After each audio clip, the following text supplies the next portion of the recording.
Dios les bendiga, mis amados hermanos y amigos. Es un gozo poder saludarles una vez más, esperando en el Señor que se encuentren bien.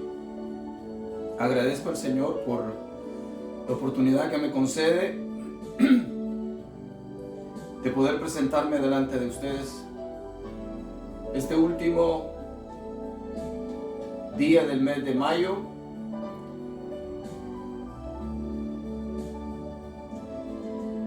Y poder transmitir el consejo de la palabra de Dios con todo mi corazón, esperando que sea Dios en su bondad y misericordia quien toque sus corazones, quien bendiga sus vidas de una manera especial. Hoy, domingo 31 de mayo del año 2026, es un privilegio grande el poder todavía estar delante de ustedes y darle gloria a su nombre. Cada día es un regalo de Dios, así lo creo. Dios es ese grande, poderoso, que no hay nadie como Él. Él nos hizo y no nosotros a nosotros mismos. Él, ese Dios maravilloso, quien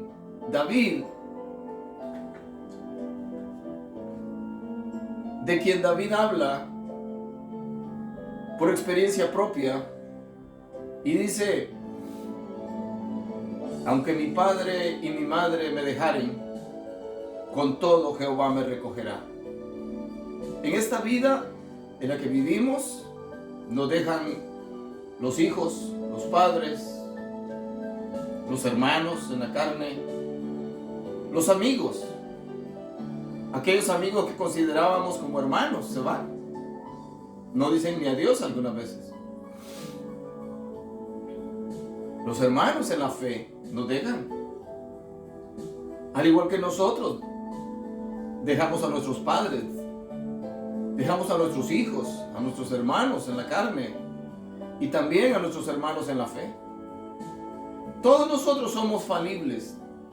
Todos nosotros somos gente.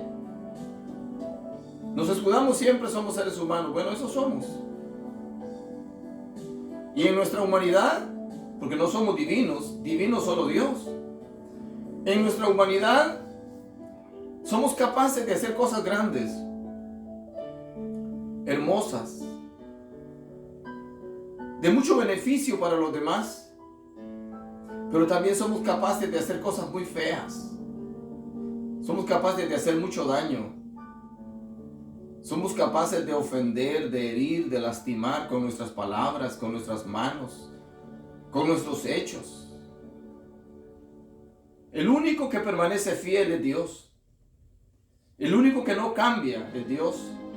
El único que no envejece es Dios. Yo envejezco todos los días, estoy envejeciendo. Yo me canso, me enfermo.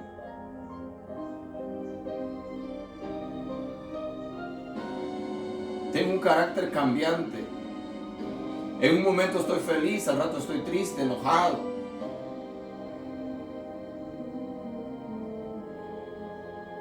Alabo a Dios que me permite estar de pie. El día de ayer me atacó una fiebre horrible de la nada. Pleno día y estaba temblando de frío, totalmente quebrado del cuerpo. Fue muy feo todo, del mediodía de ayer para arriba, la noche. Había pensado posiblemente cancelar la transmisión hoy, porque no sentía ánimo ni fuerza. Tengo la garganta desbaratada, no sé por qué. Pero quiero continuar Este día no sé si será largo o corto, eso lo sabe el Señor. Sí, mi Señor, Él lo sabe. Pero quiero compartir la palabra de Dios, ya que lo necesitamos hoy más que nunca. Espero que el Señor me dé fuerzas para sacar esta tarea. Así que les invito a que oren conmigo y que abramos nuestros corazones y estemos dispuestos a escuchar su palabra, a movernos en fe, a caminar confiando que el Señor está con nosotros. Como digo, todos nos pueden dejar. Nosotros podemos abandonar también a los demás. El único que no nos abandona es el Señor. Siempre repito este texto: aunque mi padre y mi madre me dejaren, con todo Jehová me recogerá. Les mando un abrazo. Oremos. Padre, te doy gracias. En el nombre maravilloso de Jesús, en esta hora, Señor, te doy gracias por esta oportunidad que me concedes de poder dirigirme a mis hermanos y amigos. En el nombre de Jesús, compartir tu palabra. Señor, estoy seguro de que tú estás interesado en que yo lo haga. Por eso todavía me tienes acá. Me has dado las fuerzas necesarias para estar de pie. Señor, que sea tu Espíritu Santo llevando la palabra a los corazones. Que sea tu Espíritu Santo moviéndose en la vida de mis hermanos, en la vida de tus hijos. Señor, ayúdame. Solo no puedo hacer nada. Tu palabra dice: separados de mí nada podéis hacer. Este, Señor, es tu negocio. La predicación del Evangelio es tu negocio. Eres tú, mi Señor Jesús, el que diste tu vida en la cruz del Calvario para salvar a la humanidad. Eres tú, Señor, el que conoce los corazones de todos los seres humanos. Eres tú el que sabes lo que se mueve en nosotros. Solamente tú, Señor.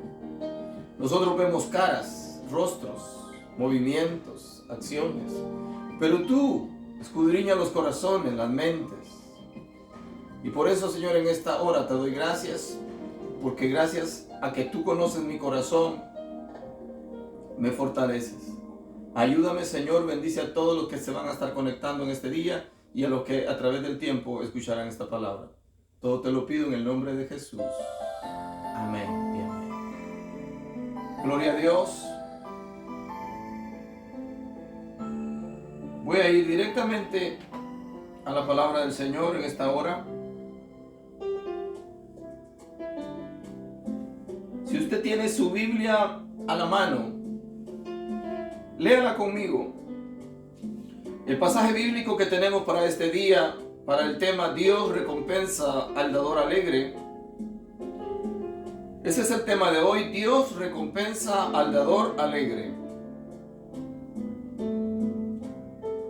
El pasaje bíblico lo encontramos en la segunda carta a los Corintios, capítulo 9, versos 6 al 15. Y dice así: pero esto digo, el que siembra escasamente, también segará escasamente. Y el que siembra generosamente, generosamente también segará. Cada uno dé como propuso en su corazón, no con tristeza, ni por necesidad, porque Dios ama al dador alegre.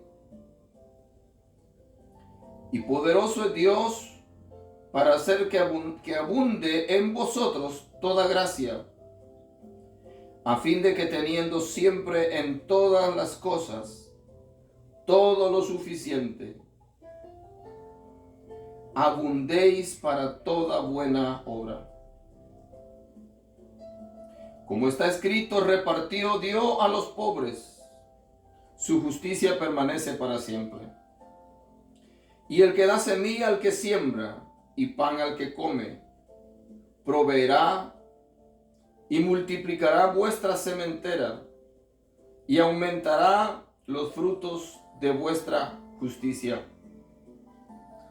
para que estéis enriquecidos en todo, para toda liberalidad, la cual produce por medio de nosotros acción de gracias a Dios. Porque la administración de este servicio no solamente suple lo que a los santos falta, sino que también abunda en muchas acciones de gracias a Dios. Pues por la experiencia de esta administración glorifican a Dios por la abundancia que profesáis al Evangelio, por la obediencia que profesáis al Evangelio de Cristo, y por la libertad de vuestra contribución para ellos y para todos. Asimismo, en la oración de ellos por vosotros, a quienes aman a causa de la superabundante gracia de Dios en vosotros. Gracias a Dios por su don inefable. Él dice el texto áureo: por esto digo, el que siembra escasamente, también segará escasamente. Y el que siembra generosamente, generosamente también segará. 2 Corintios 9:6. Dice el pensamiento central en esta mañana: cuando el cristiano ofrenda generosamente a Dios, cuando el cristiano ofrenda generosamente, Dios le retribuye de manera abundante y variada. Cuando el cristiano ofrenda generosamente, Dios le retribuye de manera abundante y variada. Gloria al Señor. Dios recompensa al dador alegre, dice el tema. Muchas veces hemos escuchado este texto a la hora siempre de recoger la ofrenda, de colectar la ofrenda en la iglesia. Sobre todo en actividades grandes donde hay mucha gente. Se le da mucha énfasis a este texto, aunque equivocadamente.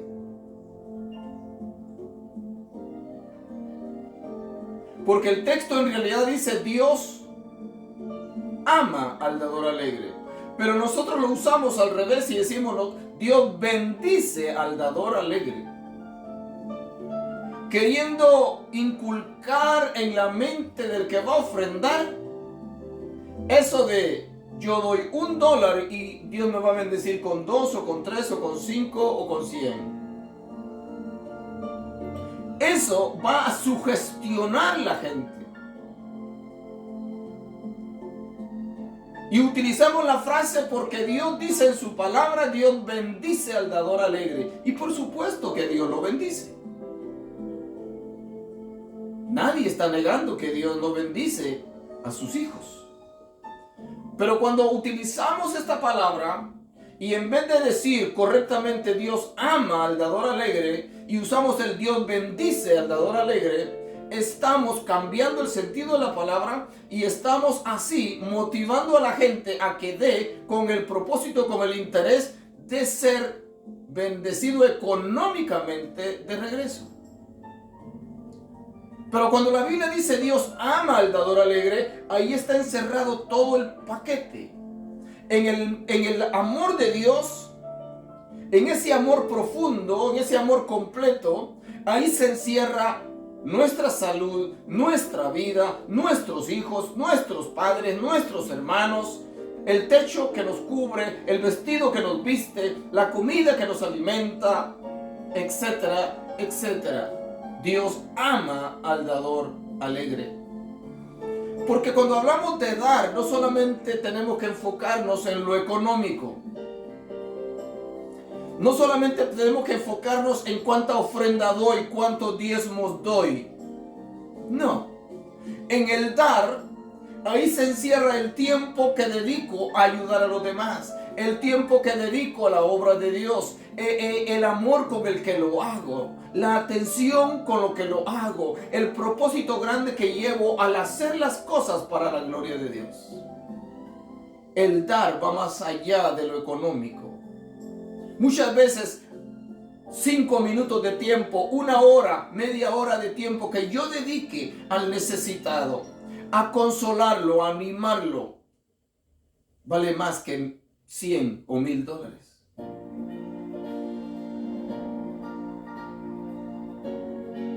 El interés, el propósito con el que yo hago las cosas es lo importante. No importa lo suculento de ese plato de comida que tú le brindes a tu hermano, a tu hermana. Lo importante es con qué amor lo estás haciendo. ¿Cuál es el propósito que llevas al hacer lo que estás haciendo? ¿Cuál es el interés que yo llevo al hacer lo que estoy haciendo a favor de mi hermano, de mi hermana? ¿Quiero bendecirlo de verdad? ¿Quiero verlo con una salud buena? ¿Quiero verlo contento? ¿Quiero verlo feliz? ¿Me gozo cuando mi hermano prospera? ¿Me alegro cuando mi hermano prospera en todo sentido? No solamente económicamente, pero me gozo cuando lo veo feliz en su familia. Me gozo cuando lo veo feliz en su trabajo. Me gozo cuando lo veo contento en la iglesia, que está alabando a Dios con gozo, con alegría. O me molesta ver a mi hermano o mi hermana, a mi hijo, a mi hija, a mi padre feliz. ¿Me molesta cuando veo a los demás contentos o me alegro?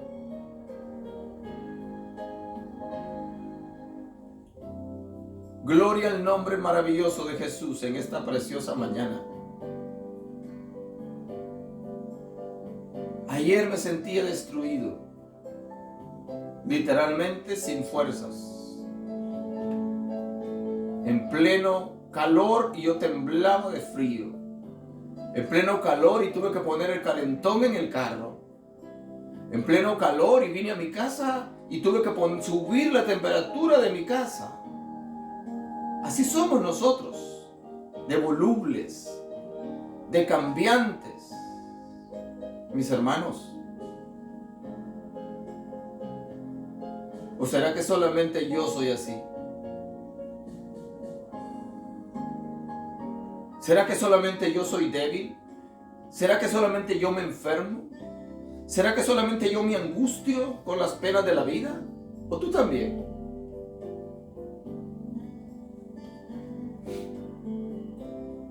Hay personas a las que siempre que se les pregunta algo, dice, yo estoy bien, bendecido y en victoria.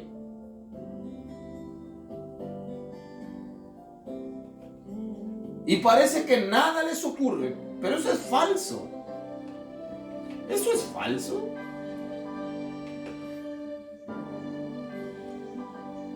Pero nosotros somos cambiantes. Dios no cambia. Dios no siente más amor hoy por ti de lo que sintió ayer. No. Dios sigue sintiendo el mismo amor que sintió por ti antes de que nacieras. Dios te ama de la misma manera como te amó cuando naciste, cuando te formaste en el vientre de tu madre, que fue Él el que te formó. Dios nos ama de la misma manera como nos amó cuando su Hijo moría en la cruz del Calvario por nosotros. Dios no ha dejado de amarme a mí como me comenzó a amar desde antes que yo naciera. Dios no ha dejado de amarme cuando he fallado, cuando le he ofendido, cuando he pecado. Su amor es el mismo. Su gracia es la misma, su justicia es la misma. Gloria al nombre del Señor. Así que Dios recompensa al dador alegre. Perfecto. Claro que sí, Dios recompensa al dador alegre. Dios bendice al dador alegre. Dios ama al dador alegre. Por supuesto que sí. El pensamiento central cuando el cristiano ofrenda generosamente, Dios le retribuye de manera abundante y variada. Por supuesto que sí. Para la viuda que vio Jesús en el templo, esa ofrenda de 2 blancas, de 2 pennies, de 2 moneditas pequeñas, de las más pequeñas de valor en Israel, que ella ofrendó ese día sin darse cuenta que el maestro la estaba observando. Esa manera de ofrendar fue abundante delante de Dios. Tanto así que el Señor se tomó el tiempo de darnos una enseñanza cuando dijo: os digo que la ofrenda de esta mujer es más valiosa que la ofrenda de los ricos, porque ella dio todo lo que tenía para su sustento, y aquellos dieron lo que les sobraba. Así que ofrendar abundantemente no siempre es ofrendar el billete más grande. Ofrendar abundantemente es la disposición con lo que lo hago,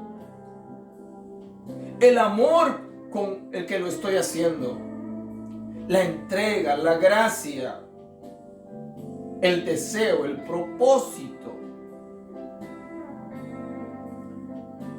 Ofrendar abundantemente no es dar la cantidad más grande porque te la están sacando, mientras que te están lavando el cerebro de 1000 y va a recibir 5000. Eso no es ofrendar abundantemente. Eso no es dar abundantemente.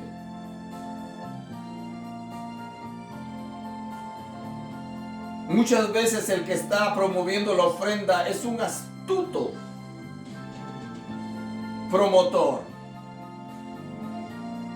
Es alguien que tiene la labia, es alguien que tiene la maña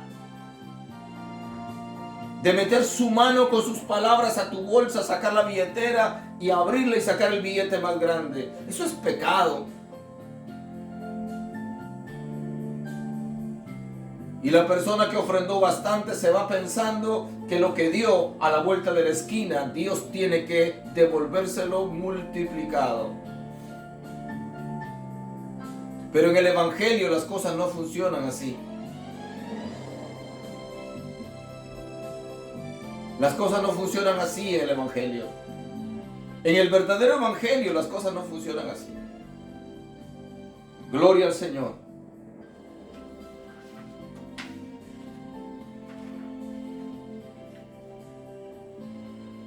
Recordarán que el domingo pasado estuvimos hablando acerca de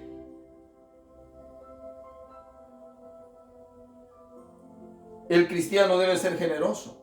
Y hablamos de dar. Gloria al Señor. El domingo pasado estudiamos una lección basada en 2 de Corintios 8, del 1 al 9, sobre el deber que tiene el cristiano de ser generoso. Ese era el tema, el deber que tiene el cristiano de ser generoso. Hoy, basados en 2 de Corintios 9, 6 al 15, veremos cómo Dios recompensa al dador generoso. Se puede decir que con relación a las ofrendas, los cristianos se dividen en 3 grupos. Primero, aquellos que se niegan a dar. Estos son los que asisten a la iglesia, profesan haber aceptado a Cristo como su Salvador, pero no dan sus diezmos y sus ofrendas. Son raquíticas. Sus diezmos y sus ofrendas son raquíticas, o sea, mínimas. Se oponen a los diezmos diciendo que es enseñanza del Antiguo Testamento, que no aplica a la dispensación de la gracia. Segundo, aquellos que ocasionalmente ofrendan y diezman, pero que lo hacen de mala gana, presionados por algún proyecto que tenga la iglesia. Este segundo grupo se caracteriza también por su falta de consistencia. Cuando diezman, dan solamente una parte de lo que deberían dar.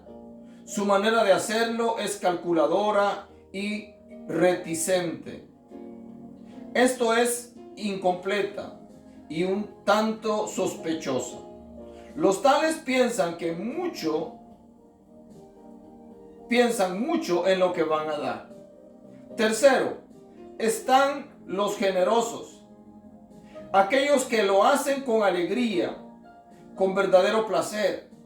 Son los que al recibir su cheque quincenal o mensual, lo primero que hacen es apartar el diezmo y ofrenda porque saben que pertenecen al Señor. Aunque para algunos resulte incómodo que se diga, pero estos son los verdaderamente espirituales. Se ha dicho con mucha razón que la manera que como uno ofrenda y diezma viene siendo el termómetro de su vida espiritual. ¿Por qué? Porque no se puede concebir a un cristiano verdaderamente espiritual que sea avaro o indiferente hacia la obra de Dios y las necesidades de la iglesia y de sus semejantes. El cristiano generoso ofrenda y diezma porque reconoce que a Dios le pertenece todo. Muy de acuerdo. Se dice que en las iglesias americanas, la mayoría de la gente no diezma, así como lo oyen. Dan de vez en cuando. De vez en cuando. Las iglesias hispanas, hay congregaciones en donde se gasta muchísimo tiempo del servicio en hablar de diezmos y de ofrendas. Y oprimen a la iglesia. De tal manera que el trabajo, el esfuerzo que cada familia hace termina parando muchas veces en las arcas de las iglesias.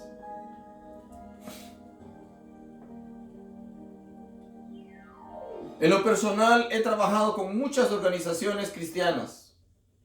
Iglesia de Dios, Misión Mundial, Iglesia de Dios, Evangelio Completo, Asamblea de Dios, Iglesia de Dios Pentecostal, Movimiento Internacional, Iglesia Abrigo del Altísimo, Iglesia de Dios Pentecostal, Alfa y Omega, que es donde me encuentro en este momento trabajando, y dirá, ¿por qué tanto lo bueno? Dependiendo de dónde he estado viviendo. Y he observado a través del tiempo las diferencias entre una organización y otra. Algunas se apegan más a la palabra, otras exigen más a sus miembros.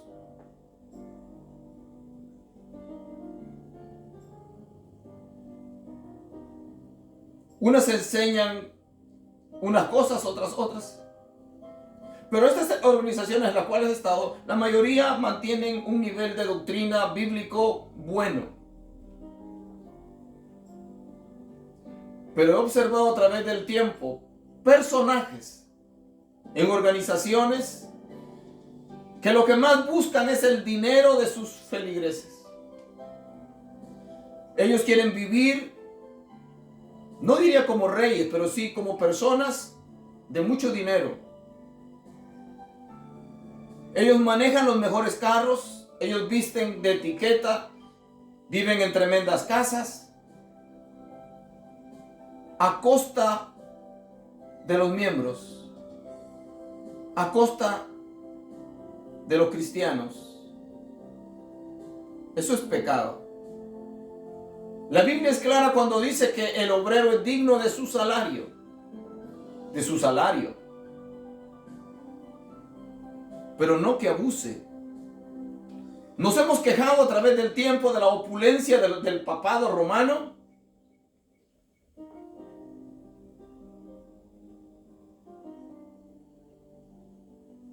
Pero muchos ministros evangélicos quieren vivir o viven con un nivel de vida económica sorprendente, dando lugar a críticas del mundo, dando lugar a que el evangelio sea denigrado por causa de estos personajes. Hemos sabido de casos de personas que se han autollamado apóstoles, que tienen literalmente mansiones en diferentes países. Sus cuentas bancarias son exageradas. No tienen empresas propias, no tienen negocios. Su negocio es la iglesia. Para que ellos vayan a predicar a algún lugar hay que pagarles fortunas. Para que ellos oren por los hermanos hay que pagarles. Esto es vergonzoso. Eso es vergonzoso.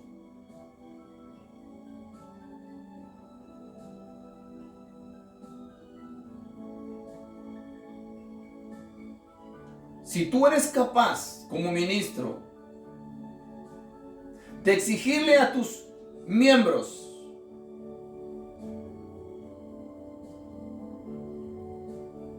a que ofrenden más de la cuenta, aún sabiendo el estilo de vida como viven tus miembros, bajo una pobreza quizás extrema, pero quieres que te den los diezmos de todo, quieres que te den primicias, quieren que te den esto, que te paguen cuotas, que te paguen esto y lo otro. ¿De dónde vienen esas enseñanzas? ¿De dónde? ¿Bíblicas? No. ¿Los diezmos, las ofrendas? Sí. Es nuestro deber y es un gozo ofrendar y diezmar.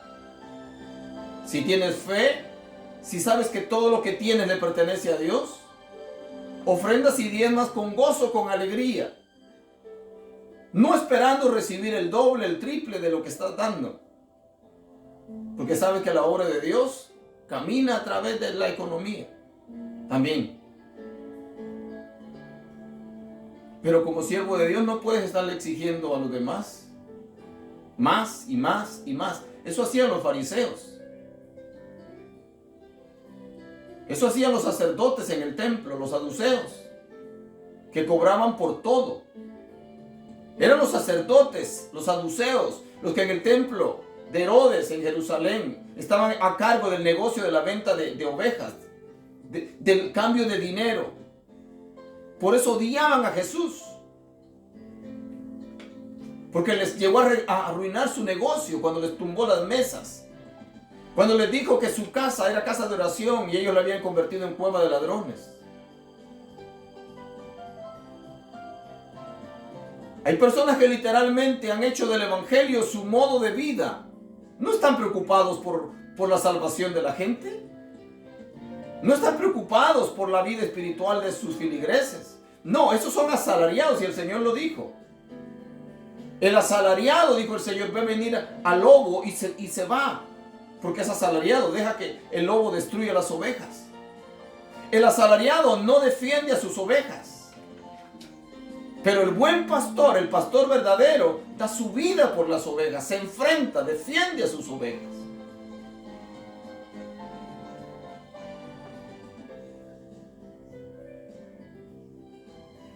Bendito sea el nombre del Señor.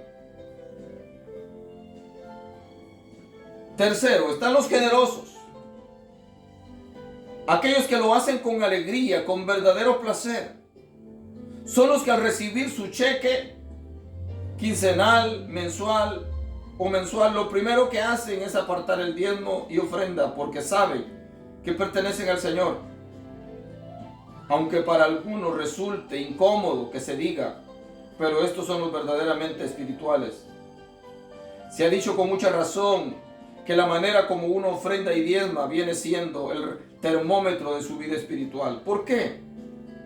Porque no se puede concebir a un cristiano verdaderamente espiritual que sea avaro o indiferente hacia la obra de Dios y las necesidades de la iglesia y de sus semejantes. El cristiano generoso ofrenda y diezma porque reconoce que a Dios le pertenece todo. Gloria al Señor. Sí, el verdadero cristiano no tiene que ser forzado para ofrendar y diezmar. El verdadero cristiano entiende que el dar es parte de ser cristiano.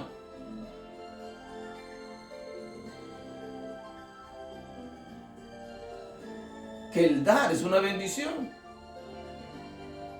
Que cuando nosotros damos, reconocemos que todo le pertenece a Dios.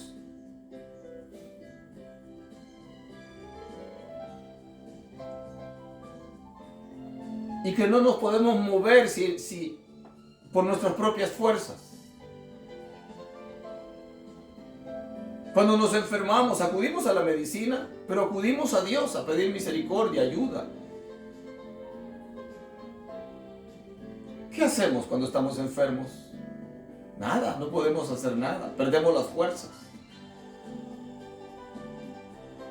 Así que estamos fuertes, estamos sanos, se lo debemos a Dios. Así como lo oyes. Gloria a Dios. Alabado el nombre de Jesús.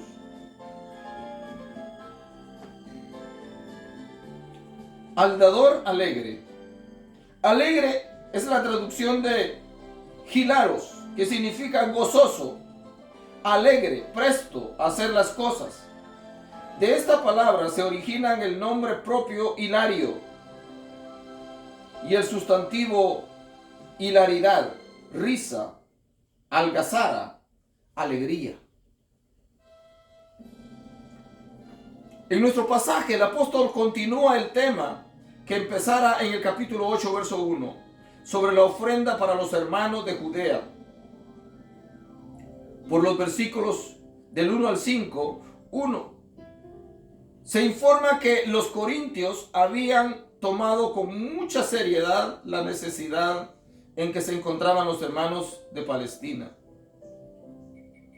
Mejor dicho, los hermanos en Jerusalén. A quienes no conocían personalmente, gracias a la preocupación con que Pablo les habló acerca de su estado, fue la iglesia de Corinto. Fue que la iglesia de Corinto respondió de una manera notablemente ejemplar.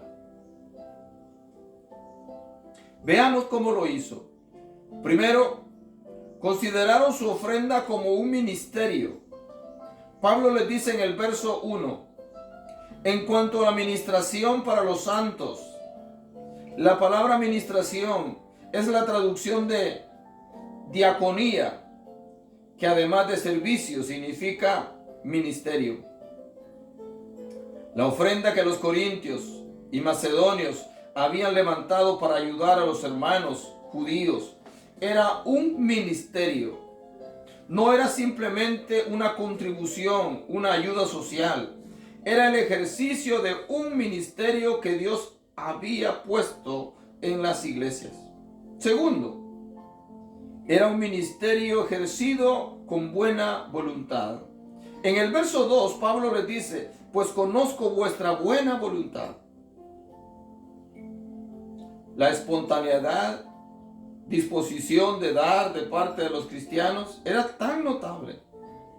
Era tan notable que el apóstol Pablo, al visitar las iglesias de Macedonia, o sea, aquellas que quedaban al norte de Corinto,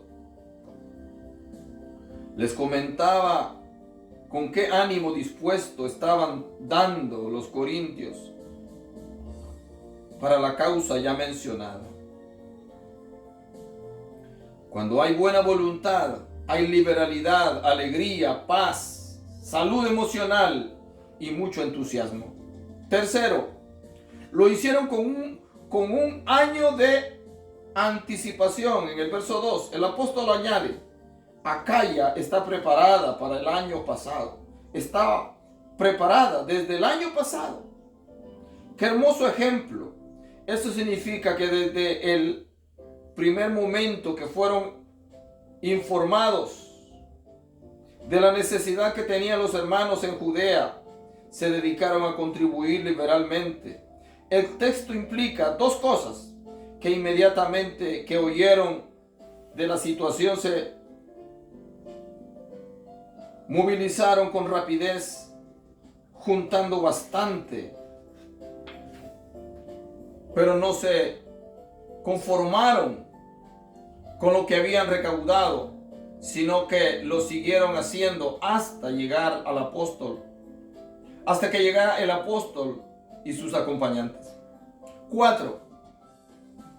Su generosidad estimuló a otros para que dieran. Al final del verso 2, Pablo les dice: y vuestro celo ha estimulado a la mayoría. Muchas iglesias fueron inspiradas a recolectar una ofrenda generosa gracias al ejemplo de la iglesia de Corinto. Por medio de estos 4 puntos vistos, se hace evidente que la siembra de los corintios era generosa. Por lo tanto, su cosecha de parte de Dios sería también generosa. Cuando Pablo testifica acerca de la generosidad de los hermanos en la iglesia de Corinto, gloria al Señor, él está diciendo la verdad. Cómo estos hermanos se movieron desde el momento que supieron que los hermanos en la iglesia de Jerusalén y en Judea estaban pasando por una crisis económica tremenda, como hablamos el domingo pasado. Los hermanos en la iglesia de Corinto se dieron manos a la obra, a reunir dinero para ayudar a los hermanos. Esa ofrenda no llevaba el interés de enriquecer a ningún ministro. Esa ofrenda llevaba el propósito de ayudar a los hermanos, a todos.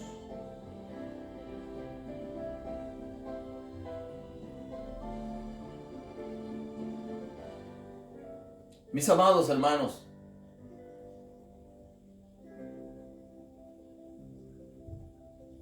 vivimos en un tiempo muy difícil.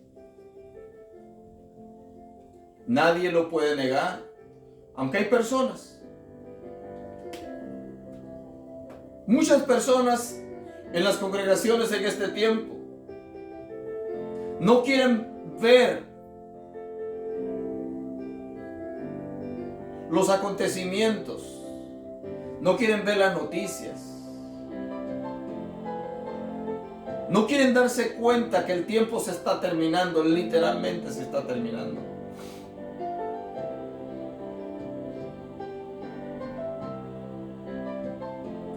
El conflicto armado, el conflicto bélico en Israel, Irán, en el cual está envuelto Estados Unidos, nos habla de profecías cumplidas. En Israel están planificando literalmente construir el tercer templo. Jared Kushner, el yerno de Donald Trump, él es judío.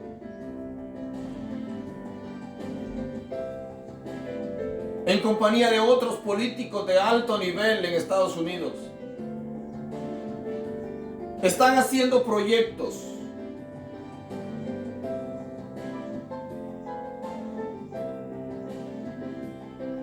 para que en Israel, para que en ese lugar en donde se encuentra la mezquita de Alexa, la del Domo Dorado, quizás al lado, quizás no ahí mismo, como se ha creído por siempre, que es ahí donde se tiene, donde está esa mezquita, es ahí donde se tiene que construir el tercer templo, porque ahí estaba, según se creía, el templo de Salomón. Ahora están diciendo que en realidad donde está la mezquita no es el mero sitio original, sino que es a un lado. Están tratando la manera de que ese lugar se convierta en un lugar para culto, de adoración de todas las religiones. Pero que el templo, tercer templo, se va a construir a un lado. Y eso nos habla de final. Cuando el tercer templo se construya en Jerusalén, estamos tocando a las puertas del final de este mundo como lo conocemos. Porque ahí, en ese tercer templo, es donde el anticristo se va a sentar. Y va a prohibir el culto a Dios. Y va a ordenar que se le adore a Él como el Dios verdadero. Y eso está a punto de ocurrir. Ayer escuché a una experta decir que en el momento que tengan la autorización para construir el templo, el tercer templo estaría construido en 3 meses. En 3 meses, porque ya lo tienen prefabricado. Todo está listo. Todos los utensilios del templo están listos. Los sacerdotes están listos. Las vestiduras de los sacerdotes están preparadas. Según dicen, el arca del pacto, que ha estado desaparecida por 2500 años y más, la tienen guardada, la original, los judíos, lista para sacarse y colocarse en el lugar santísimo.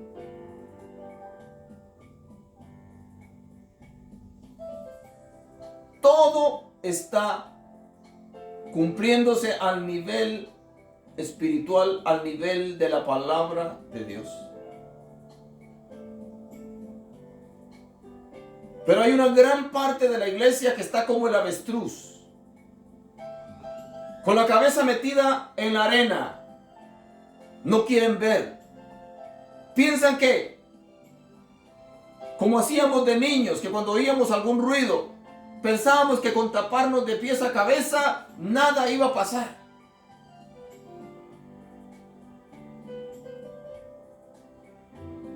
Yo he hablado con personas sobre todo esto y me dicen, ay, yo no quiero saber de eso, yo no quiero saber de eso. Hermanos cristianos, yo no quiero saber de eso, hermano. A mí me da miedo, yo no quiero saber de eso. ¿O sí? ¿No quieres saber de que el anticristo está a las puertas? ¿No quieres saber cómo estar preparado para enfrentarse a todo eso? Que este mundo, así como lo vemos bonito, no va a tardar mucho tiempo.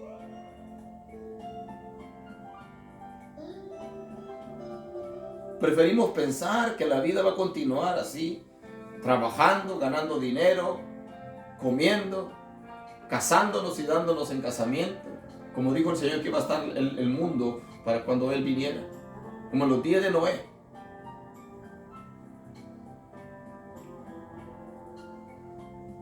Dios nos ayude.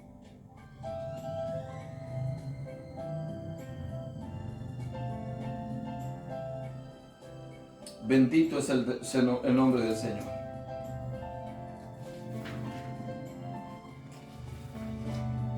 Dios recompensa al dador alegre. Alabado sea el nombre del Señor. Antes de considerar los versos 8 y 9, veamos algo más que no logramos cubrir acerca de los versos 6 y 7, que es sumamente práctico. Pablo, por supuesto, recurre a una figura bien sencilla, la de la siembra. Es lógico que si un agricultor expande miserablemente su semilla al sembrar, poniendo un grano aquí y otro allá, no podrá levantar una cosecha abundante.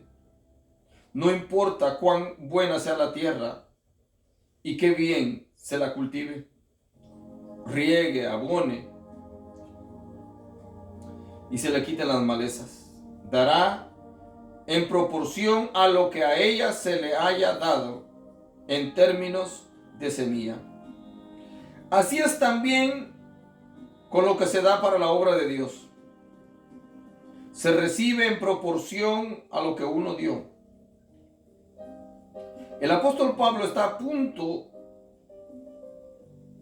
El apóstol tocó este punto en su carta a los Gálatas, al tratar el sostenimiento que le corresponde hacer a las iglesias de sus ministros.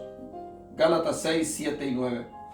El verso 7 contiene algo que generalmente es omitido cuando se expone este pasaje. Al decir Pablo, cada uno dé como propuso en su corazón, no significa que cada uno debe dar como quiere y de acuerdo al entusiasmo del momento. No, la idea es que dé según la guianza que el Señor le haya comunicado por medio de su Santo Espíritu.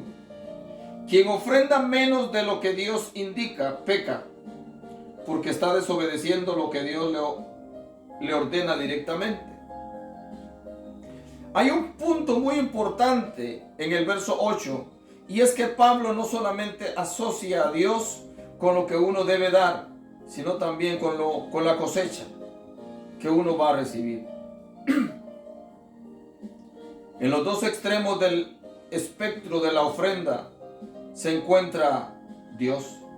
Dios es el que indica cuándo se debe sembrar por medio de la ofrenda, y es Dios el que retribuye con abundante cosecha. Toda persona que es fiel en dar sus diezmos, cuando llegue el momento de las ofrendas especiales, sabrá lo que deberá dar, porque está en sintonía con Dios, por medio de la obediencia a lo que dice Malaquías 3:10. Una persona que sea infiel con sus diezmos, cuando llegue el momento de ofrendar, será cavilosa, indecisa, por el hecho de que no ha honrado a Dios con la obediencia.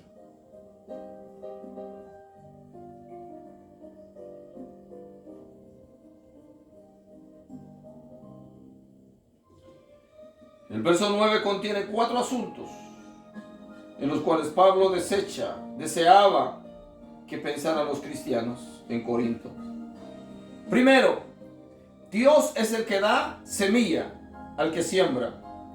Y al que da semilla al que siembra, la idea es que todos los recursos que mantienen el mundo con vida y en orden están bajo el control de Dios. El que da semilla al que siembra no es el ministro de Agricultura, ni alguno que tenga bajo su administración los productos del campo. Es Dios.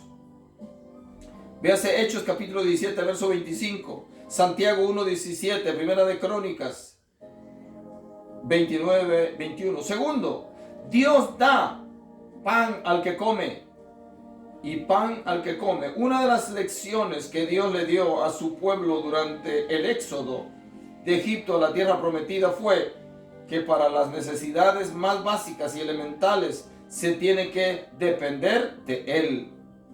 Tanto el pan como el agua de cada día tenían que esperarlos de la mano providencial de Dios.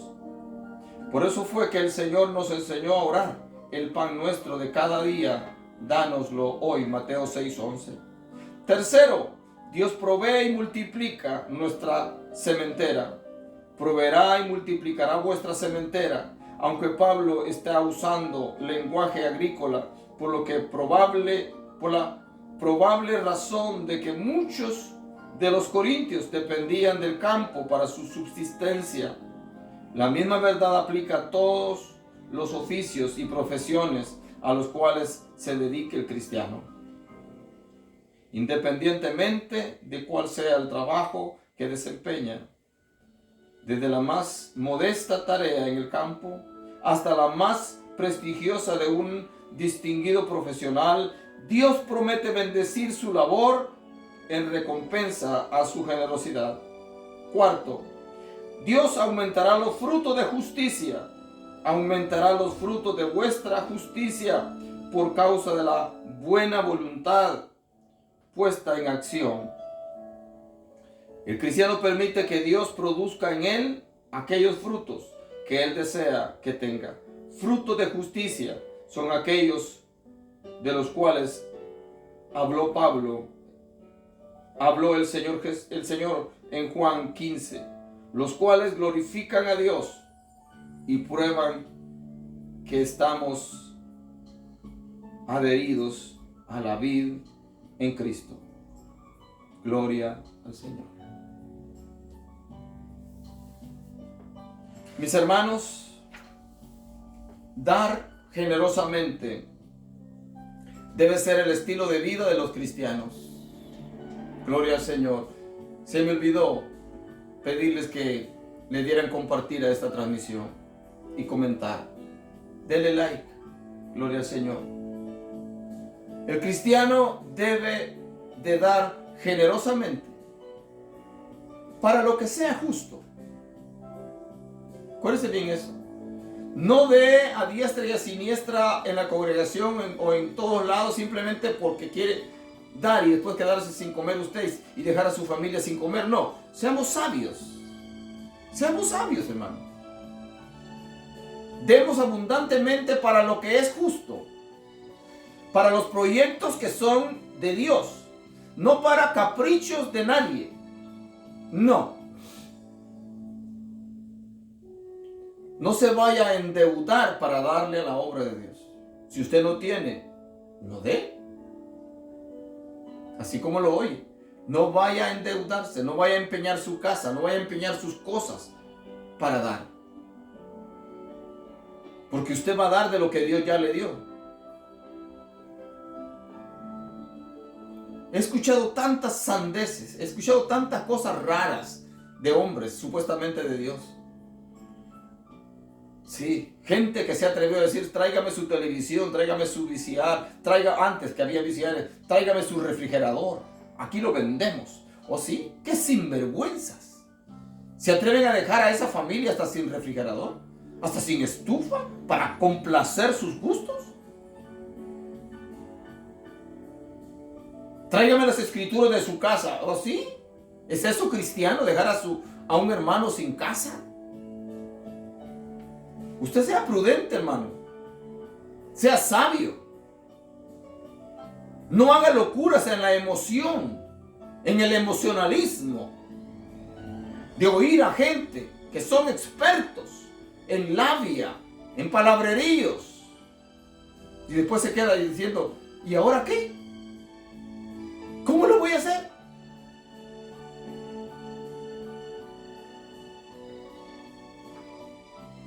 Resumen, para terminar, porque no me siento bien. Se ha dicho que no hay una sola persona que se haya lamentado por haber sido generosa. Generosa, sabiamente añado.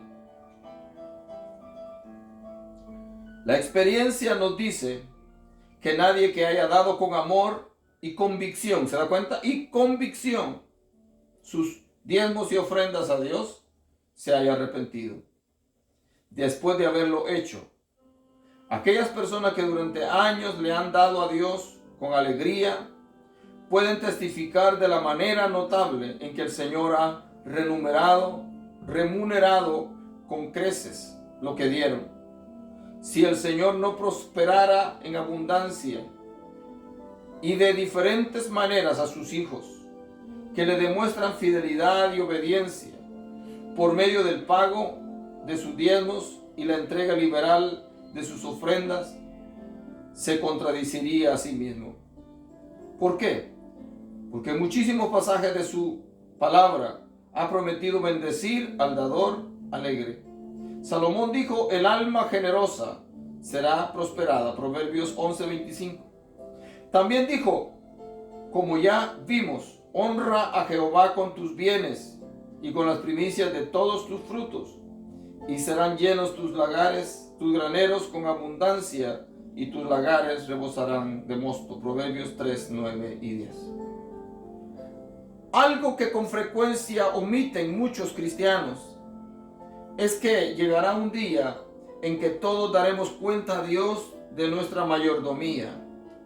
En Lucas 16:2 se lee que el amo de la parábola le dijo al mayordomo disipador: ¿qué es esto que oigo acerca de ti? Da cuenta de tu mayordomía. Y en la parábola de los talentos se lee: después de mucho tiempo vino el señor de aquellos siervos y arregló cuenta con ellos. Mateo 25:19. La mayordomía de nuestras finanzas debe ser vista a la luz de nuestro encuentro con Cristo en el día de su venida. Nadie debe pensar que si ha sido desobediente, avaro, egoísta o indiferente a la obra de Dios y las necesidades de los que sufren, que esto no tendrá repercusiones en el día en que comparezcamos delante de Cristo. Hay una ilustración un tanto ingenua, pero que contiene una gran verdad evangélica. Se cuenta de una anciana pobre y un empresario que eran miembros de la misma iglesia. La anciana contribuía con fidelidad de sus escasos recursos, no así el empresario. La ilustración cuenta que ambos murieron y que al llegar al cielo el empresario vio una gran mansión, la cual supuso que estaba preparada para él por haber sido un hombre prominente en la tierra. Vio también una pequeña y modesta casa al lado y supuso que era para la anciana pobre. Su sorpresa fue mayúscula al ser informado que la mansión era de la anciana y que la modesta casita de lado para él. Él preguntó por qué la diferencia, y la respuesta que se le dio fue: porque la mansión fue construida con el material que la anciana envió estando en vida, y la casa modesta con los pocos materiales que él había aportado. Definitivamente nuestra recompensa será en proporción a nuestra obediencia y fidelidad. ¿Qué hemos dado? ¿Qué hemos hecho a favor de la obra de Dios? ¿Ofrendamos con gozo? ¿Ofrendamos con alegría? ¿Ayudamos al prójimo, a los hermanos con alegría? Cuando visitamos a alguien que está enfermo, ¿llevamos nuestra mejor ofrenda? ¿Llevamos nuestra mejor sonrisa? ¿Llevamos el gozo en nuestro corazón para bendecir al hermano o a la hermana? ¿O lo hacemos por compromiso? ¿O lo hacemos pensando que, voy porque no tengo otra? No, mis hermanos. Dar generosamente no significa solamente la cantidad que yo pongo, que sea la más grande que los demás ponen. Es la disposición, es la alegría, es el gozo con el que lo hago. Así que Dios le bendiga en esta hora. Les suplico sus oraciones. Nos vemos a la próxima.